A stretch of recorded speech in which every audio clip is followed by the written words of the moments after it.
One nation one election. One nation one election. One nation और one election bill है क्या? इसके फायदे क्या हैं? इसके नुकसान क्या हो सकते हैं? साथ में ये प्रोविजन ऑलरेडी किन किन देशों में पहले से ही चल रहा है। नमस्कार दोस्तों, स्वागत है आपका अपने चैनल कानून सेवा पर। आज हम जिस टॉपिक पे बात करने वाले हैं उसका नाम है one nation one election bill. ये भारतीय राजनीति का एक ऐसा ऐतिहासिक कदम हो सकता है। इस बिल का जो मकसद है, जो इसका उद्देश्य है, वो लोकसभा और राज्य विधानसभाओं में जो स्टेट के असेंबली इलेक्शन होते हैं, चुनाव को एक साथ करना है। हम इसी टॉपिक में आज बहुत चीजें समझने वाले हैं कि इसके फायदे क्या हैं, इसके नुकसान क्या हो सकते हैं, साथ में ये प्रोविजन ऑलरेडी किन किन देशों में पहले से ही चल रहा है। तो ध्यान से वीडियो देखिएगा। कोई क्वेश्चन होगा, कोई कंफ्यूजन होगा, कमेंट में जरूर बताइएगा। तो दोस्तों, सबसे पहले समझना यह जरूरी है कि वन नेशन और वन इलेक्शन बिल है क्या। यह बिल संविधान में अमेंडमेंट करने से लोकसभा और राज्य विधानसभाओं के चुनाव को एक साथ कराने का एक सिस्टम बनाया जा रहा है। संविधान के 129 जो उसका अमेंडमेंट होने वाला है, जो संशोधन होने वाला है, के तहत प्रस्तावित ये बदलाव चुनाव की प्रक्रिया को इजी और इफेक्टिव बनाने के एम से बनाया जा रहा है। अब बिल में एक नया आर्टिकल 82 सब क्लाउज ए को जोड़ा जाएगा जो साइमल्टेनियस इलेक्शन का प्रावधान करता है। इसके साथ साथ आर्टिकल 83, आर्टिकल 172, आर्टिकल 327, आर्टिकल 85 और आर्टिकल 356 में भी रिवीजन की जरूरत पड़ सकती है। यदि किसी विधानसभा या लोकसभा को बीच में ही भंग किया जाता है तो नए चुनाव केवल रिमेनिंग टाइम्स के लिए किए जाएंगे। सपोज करो कि किसी स्टेट में इलेक्शन बीच में ही भंग हो जाते हैं या सरकार बीच में ही भंग हो जाती है 2 साल बाद, 3 साल बाद, बट टेन्योर 5 साल का ही रहने वाला है, तो अगली जो सरकार बनेगी या अगले जो इलेक्शन होंगे वो सिर्फ और सिर्फ बचे हुए टाइम के लिए होंगे। अगर वो 2 साल है तो वो 2 साल के लिए, अगर 3 साल है तो वो सिर्फ और सिर्फ 3 साल के लिए ही माने जाएंगे।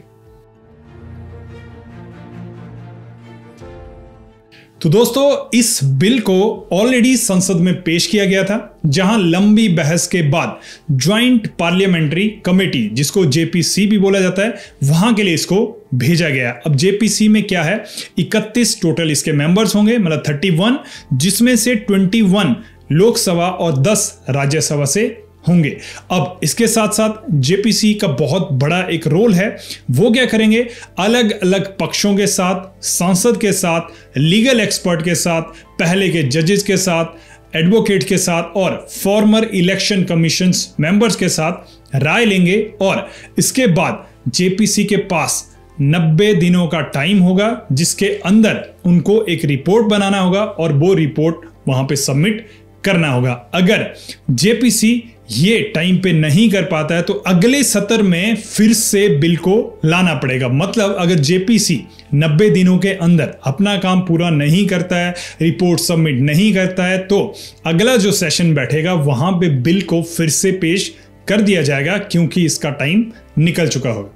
तो दोस्तों, अब इस बिल पे पूरे देश में बहुत ज्यादा बहस छिड़ चुकी है कि ये फायदे का होगा, नुकसान का होगा। इवन वोटिंग में भी लगभग 199 वोट इसके अगेंस्ट में पड़े। तो हम समझने की कोशिश करते हैं इसके एडवांटेजेस क्या हो सकती हैं, फिर समझेंगे डिसएडवांटेज क्या इससे निकल सकती हैं। सबसे पहले देखो, जो मुझे समझ आ रहा है वो एक जेन्युइन चीज हो सकती है कि चुनाव कराने से बार बार खर्चे हो जाते हैं। एक साथ चुनाव करने से करोड़ों रुपए बचाए जा सकते हैं। दूसरा, लगातार चुनाव से जो एडमिनिस्ट्रेशन है, जो प्रशासन है, उसका ध्यान अपने विकास कार्यों से हट जाता है। एक साथ चुनाव होने से अगेन एडमिनिस्ट्रेशन लंबे टाइम तक एक स्टेबल रह सकता है। यह भी एक इसका पॉजिटिव इफेक्ट पड़ सकता है। तीसरा, एक ही टाइम पर अगर चुनाव होंगे तो जो पब्लिक है उसको बार बार वोट देने का बोझ भी खत्म हो जाएगा। इससे वोटिंग का जो परसेंटेज है वो भी बढ़ सकता है। इसके साथ साथ बार बार चुनाव करने से जो लॉ एंड ऑर्डर के इश्यूज आते हैं, इससे पुलिस और अन्य सुरक्षा बल को अधिक कुशलता से काम करने का टाइम मिल सकता है। और बार बार चुनाव से राजनीतिक अस्थिरता, जो अनस्टेबिलिटी रहती है, गठबंधन में सरकारों की समस्याएं होती है, ये व्यवस्था राजनीतिक स्थिरता के लिए ठीक हो सकती है। अब ये तो आने वाले टाइम में पता लगेगा ये सारी चीजें होंगी या नहीं होंगी। बिल कब आएगा, कब से इफेक्टिव होगा, वो हम अब डिस्कस करते हैं। उससे पहले देखते हैं इसकी डिसएडवांटेज क्या क्या हो सकती है। तो दोस्तों, जब हम डिसएडवांटेजेस की बातें कर रहे हैं तो हमें यह समझना होगा कि हर पहलू का कुछ सही होता है, कुछ गलत होता है। और खासकर पार्लियामेंट्स में अगर हम देखें तो हर एक अपोजिशन सिर्फ और सिर्फ हर मुद्दे को अपोज करने में ही लगा होता है। तो दोस्तों, हर चीज में जैसे मैंने पहले बता रहा था, अब हम बात करते हैं डिसएडवांटेज की। एडवांटेज मैंने आपको बता दी, डिसएडवांटेज इसकी क्या अभी तक दिख रही है। सबसे पहले देखो, राज्य और केंद्र सरकार के जो चुनाव एक साथ होने से जो लोकल इश्यूज हैं वो नेशनल इश्यूज के नीचे दब सकते हैं, हाईलाइट मतलब कम हो सकते हैं।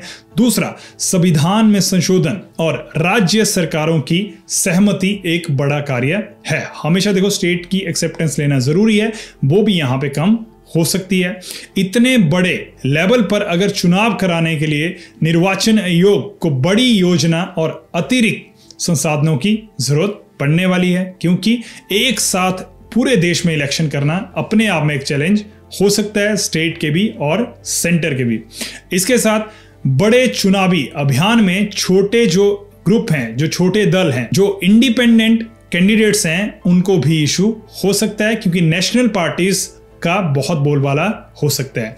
अगर किसी सरकार को बीच में भंग करना पड़ा तो ये जो सिस्टम रहेगा ये भी बहुत ही अपने आप में क्रिटिकल हो सकता है, क्योंकि वहां पे एकदम से सरकार गिर गई है, फिर अगले 6 महीने, 1 साल, 2 साल का जो टेन्योर बचा है उसके लिए अलग से इलेक्शन करवाने पड़ेंगे, फिर जो सरकार बनेगी वो भी उतने टाइम के लिए ही बनेगी। तो ये आने वाले टाइम में, अभी तक यहां से शायद ये डिसएडवांटेज दिख रही है, हो सकता है एडवांटेजेस डिसएडवांटेज में कन्वर्ट हो जाएं और डिसएडवांटेजेस एडवांटेज में कन्वर्ट हो जाएं।